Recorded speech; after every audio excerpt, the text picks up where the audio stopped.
Assalamualaikum warahmatullahi wabarakatuh. Terima kasih telah mengklik video ini. Saya Nyoman Alvin Gautama, mahasiswa Bahasa Indonesia kelas D Teknik Industri Universitas Brawijaya. Pada video kali ini, saya akan mempresentasikan artikel ilmiah saya. Artikel ilmiah ini disusun bertujuan untuk memenuhi ujian akhir semester mata kuliah Bahasa Indonesia. Topik yang diangkat pada artikel ilmiah ini yaitu mengenai perkuliahan online dengan judul Efektivitas Penggunaan Google Classroom pada Kuliah Online Bahasa Indonesia. Adapun isi dari artikel ilmiah ini yaitu yang pertama, pendahuluan, terdiri dari latar belakang masalah dan tujuan. Kemudian yang kedua, metode penelitian yang digunakan.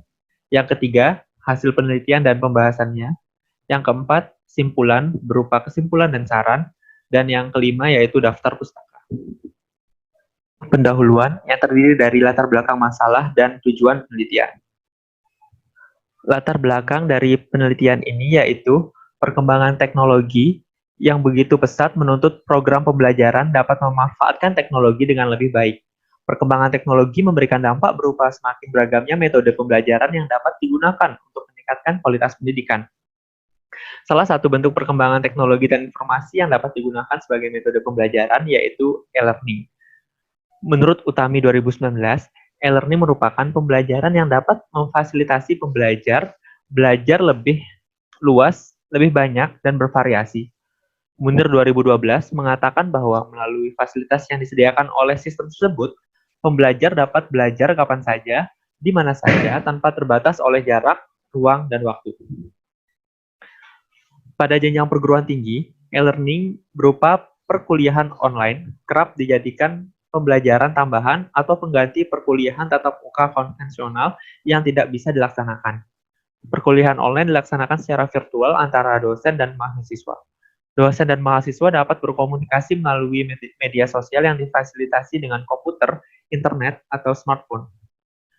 Kuliah online dapat dilakukan secara sinkron atau terjadwal, dan secara tidak sinkron atau diskusi yang tidak terjadwal.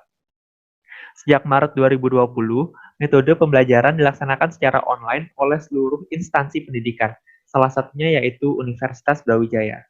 Universitas Brawijaya menyelenggarakan pembelajaran jarak jauh sesuai dengan kondisi Universitas Brawijaya tersebut, dan menyarankan agar mahasiswa melakukan pembelajaran dari rumah. Kuliah online dari seluruh instansi ini dilaksanakan sebagai upaya pencegahan penyebaran coronavirus atau COVID-19. Hal ini menindaklanjuti Surat Edaran Nomor 1 Tahun 2020 Kementerian Pendidikan dan Kebudayaan tentang pencegahan penyebaran COVID-19 di perguruan tinggi. Nah, pada kelas Bahasa Indonesia D Teknik Industri Universitas Brawijaya, perkuliahan online dilaksanakan secara sinkron melalui media Google Classroom. Google Classroom adalah layanan berbasis internet yang disediakan oleh Google sebagai sebuah sistem e-learning. Menurut Hakim 2016, servis ini didesain untuk membantu pengajar membuat dan membagikan tugas kepada pelajar sehingga dapat dilakukan secara paperless. Kuliah online Bahasa Indonesia dilakukan selama setengah semester. Mahasiswa mengirim tugas berupa video dan materi presentasi kelompok, lalu seluruh mahasiswa berdiskusi mengenai materi kelompok tersebut pada Google Classroom. Setelah kuliah online berlangsung, dosen memberikan tugas atau kuis kepada mahasiswa. Mahasiswa dan dosen dapat mengumpulkan tugas, mendistribusikan tugas, dan menilai tugas di rumah atau dimanapun tanpa terikat batas waktu atau jam pelajaran, menurut Nirvayanti dan Nurbaiti tahun 2019. Selanjutnya yaitu tujuan penelitian. Berdasarkan latar belakang yang telah dipaparkan, penelitian ini bertujuan untuk mendeskripsikan efektivitas penggunaan Google Classroom pada kuliah online Bahasa Indonesia. Respon mahasiswa terhadap penggunaan Google Classroom diperlukan untuk mengetahui kelayakan atau keefektifan aplikasi tersebut digunakan sebagai media kuliah online Bahasa Indonesia. Harapannya, penggunaan Google Classroom mendapatkan respon yang baik dari mahasiswa sehingga bisa digunakan untuk kuliah online Bahasa Indonesia ataupun mata kuliah lainnya. Yang kedua yaitu metode penelitian. Pada penelitian ini, Jenis penelitian yang digunakan yaitu penelitian deskriptif. Menurut Sugiono 2016, metode penelitian deskriptif tidak membuat perbandingan variabel itu pada sampel yang lain dan mencari hubungan variabel itu dengan variabel yang lain. Bungin 2019 mengatakan bahwa tujuan penelitian deskriptif yaitu untuk menjelaskan dan meringkas berbagai kondisi, berbagai situasi, atau berbagai kovariabel yang menjadi objek penelitian itu berdasarkan apa yang terjadi. Instrumen yang digunakan pada artikel ilmiah ini yaitu kuesioner atau angket. Kuesioner atau angket ini dibuat menggunakan Google Classroom dan disebarkan kepada responden. Angket ini berisi 10 butir pernyataan mengenai pengalaman responden selama kuliah online menggunakan Google Classroom. Adapun 10 kriteria penilaian mahasiswa terhadap penggunaan Google Classroom pada mata kuliah Bahasa Indonesia, yaitu pernyataan mahasiswa dapat menerima dan menyelesaikan tugas Bahasa Indonesia di Google Classroom dengan praktis. Kemudian, yang kedua, mahasiswa dapat memahami materi Bahasa Indonesia pada Google Classroom dengan mudah.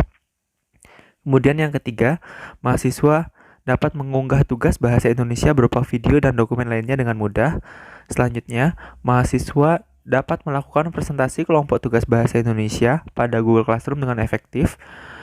Pernyataan berikutnya, mahasiswa merasa nyaman saat berdiskusi, berkomunikasi, dan berpendapat saat presentasi kelompok pada Google Classroom. Pernyataan selanjutnya, mahasiswa dapat mengerjakan kuis Bahasa Indonesia pada Google Classroom dengan lebih praktis. Selanjutnya, mahasiswa menerima pengumuman atau informasi mengenai mata kuliah Bahasa Indonesia pada Google Classroom dengan cepat. Setelah itu, pernyataan mahasiswa dapat melakukan presensi kuliah Bahasa Indonesia pada Google Classroom dengan mudah. Selanjutnya, pernyataan mahasiswa lebih hemat waktu dan biaya kuliah online Bahasa Indonesia menggunakan Google Classroom. Dan pernyataan yang terakhir yaitu mahasiswa mudah mengakses Google Classroom untuk kuliah Bahasa Indonesia. Kemudian, subjek pada penelitian ini adalah mahasiswa kelas D Bahasa Indonesia Teknik Industri Universitas Brawijaya yang sudah melaksanakan kuliah online melalui Google Classroom selama setengah semester. Kelas ini berjumlah 40 mahasiswa dengan 20 mahasiswa sebagai responden pada penelitian ini. Selanjutnya yaitu alur penelitian. Yang pertama yaitu identifikasi masalah. Seperti yang sudah dipaparkan pada pendahuluan, masalah yang diangkat pada penelitian ini yaitu efektivitas penggunaan Google Classroom pada kuliah online Bahasa Indonesia. Kemudian yang kedua yaitu studi literatur. Dengan mencari sumber-sumber tertulis baik dari buku, jurnal, atau dokumen lainnya yang relevan dengan masalah yang diangkat pada artikel ilmiah ini. Kemudian yang ketiga, pengumpulan data. Pengumpulan data ini dilakukan dengan menyebarkan angket kepada mahasiswa yang telah mengikuti kuliah online Bahasa Indonesia kelas D menggunakan Google Classroom selama setengah semester. Kemudian, yang keempat, pengolahan data. Pengolahan data dilakukan dengan menggunakan skala Likert. Menurut Sugiono 2019, skala Likert merupakan skala yang digunakan untuk mengukur sikap, pendapat, dan persepsi seseorang atau sekelompok orang tentang kejadian atau gejala sosial. Skala ini dibagi menjadi 1 sampai 5 skor, yaitu sangat tidak setuju, cukup setuju, dan sangat setuju. Kemudian yang kelima yaitu analisis hasil. Hasil respon mahasiswa dianalisis untuk mendapatkan persentase kelayakan menggunakan media Google Classroom sebagai media kuliah online Bahasa Indonesia. Hasil persentase tersebut digunakan untuk memberikan jawaban atas kelayakan dari aspek yang diteliti.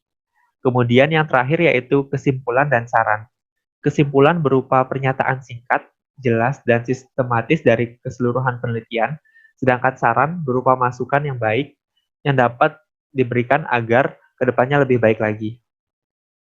Yang ketiga yaitu hasil penelitian dan pembahasan. Angket yang disebar berupa 10 butir kriteria penilaian terhadap penggunaan Google Classroom pada kuliah online Bahasa Indonesia mendapat 20 respon dari mahasiswa kelas tersebut. Berikut tabel rekapitulasi hasil respon mahasiswa untuk setiap kriteria penelitian dengan 5 skala yang memiliki skor masing-masing.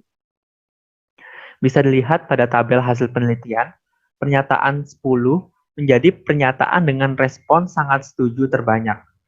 9 mahasiswa berpendapat Sangat setuju dengan pernyataan mahasiswa mudah mengakses Google Classroom untuk kuliah bahasa Indonesia. Pada pernyataan ini juga jumlah responden yang setuju, yaitu setengah dari responden, yaitu 10 mahasiswa yang setuju dengan pernyataan ini. Sedangkan pernyataan 4 menjadi pernyataan dengan respon cukup setuju dan kurang setuju terbanyak. Jumlah mahasiswa yang memilih cukup setuju sebanyak 10 mahasiswa dan yang memilih kurang setuju sebanyak 4 mahasiswa. Hal ini menunjukkan bahwa pernyataan mahasiswa dapat melakukan presentasi kelompok tugas bahasa Indonesia pada Google Classroom dengan efektif menjadi pernyataan dengan jumlah pemilih kurang setuju dan cukup setuju terbanyak. Beragam respon dari 20 mahasiswa pada kelas tersebut akan menghasilkan sebuah persentase kelayakan. Hasil persentase kelayakan ini digunakan untuk memberikan jawaban atas kelayakan dari menggunakan Google Classroom.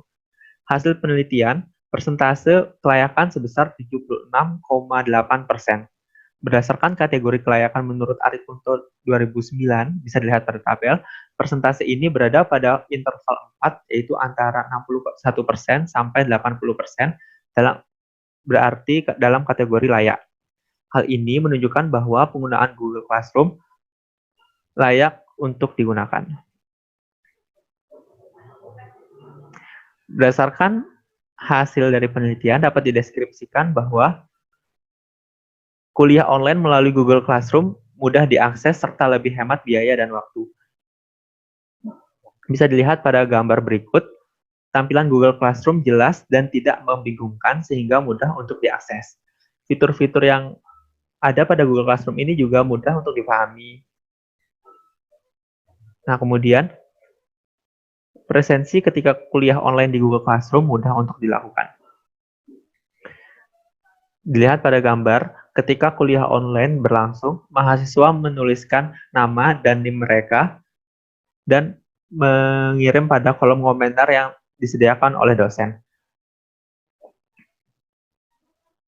Selanjutnya, menerima dan mengumpulkan tugas serta kuis pada Google Classroom mudah dilakukan.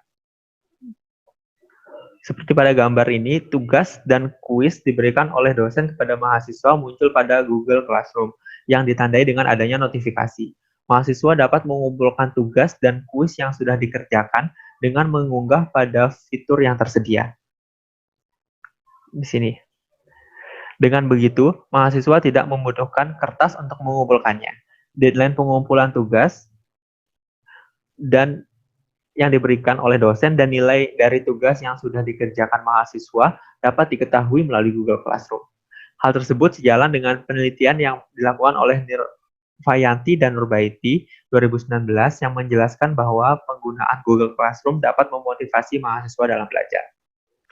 Selanjutnya, pada Google Classroom, menerima informasi dan pengumuman dapat dilakukan dengan cepat. Dengan begitu, akan menjadi efektif dan efisien dari segi waktu. Bisa dilihat pada gambar, pengumuman akan muncul pada Google Classroom. Tidak hanya pengumuman yang muncul, mahasiswa juga dapat menerima dan berbagi materi mengenai perkuliahan yang akan muncul pada bagian ini juga.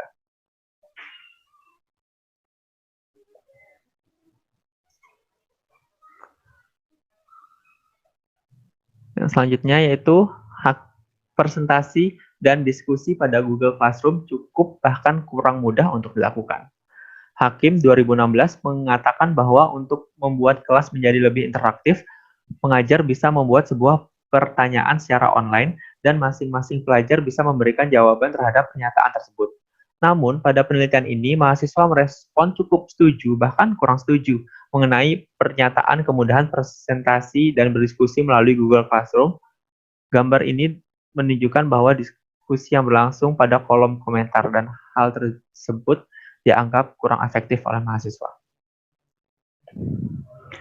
Yang keempat yaitu simpulan yang terdiri dari kesimpulan dan saran.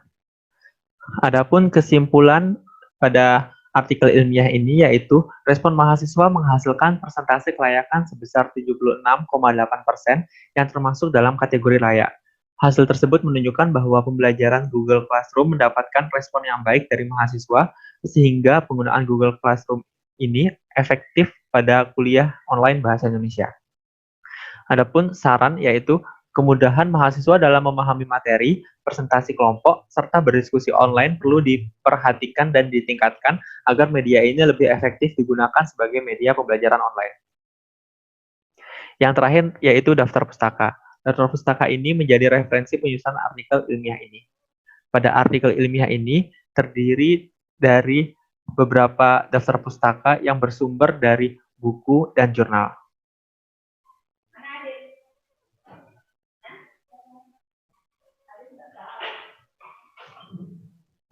Terima kasih telah menonton video ini. Saya berharap adanya kritik dan saran yang membangun agar kedepannya bisa lebih baik lagi. Sekian dari saya, kurang lebihnya mohon maaf. Wassalamualaikum warahmatullahi wabarakatuh.